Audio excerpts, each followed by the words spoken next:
వదిలించుకోవాలనుకునేవారు మనల్ని బాధపెట్టి దూరం చేసుకోవడానికి ప్రయత్నిస్తారు. నిన్ను ప్రేమించిన వాళ్ళు నీపై కోపాన్ని చూపిస్తే దాన్ని నువ్వు ప్రేమతో తగ్గించాలి. అంతేకాని నువ్వు ద్వేషాన్ని పెంచుకుంటే దూరం అయ్యేది ఒక మనిషి కాదు, నీ జీవితం కూడా. నటనతో మనుషులను మోసం చేయవచ్చు, కానీ ఆ దేవుడు ముందు నటించలేవుగా. మనుషులను సులువుగా మోసం చేస్తూ గెలిచాను అని అనుకోకు. మోసం చేసుకునేది నిన్ను నువ్వే. చివరికి వెర్రివాడవయ్యేది కూడా నువ్వే. మనం ఒకరిని అభిమానిస్తే వారిలోని మంచితో పాటు లోపాలను కూడా స్వీకరించగలగాలి. అప్పుడే స్నేహమైన బంధమైన బలంగా ఎప్పటికీ నిలిచి ఉంటుంది.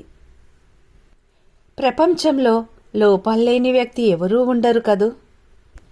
అబద్ధం చెప్తే పాపం, మోసం చేస్తే పాపం, మనసు నొప్పిస్తే పాపం అనుకుంటూ మనమే భయపడుతున్నాం. కానీ అవి చేసిన వారు మాత్రం హాయిగా ఉంటున్నారు.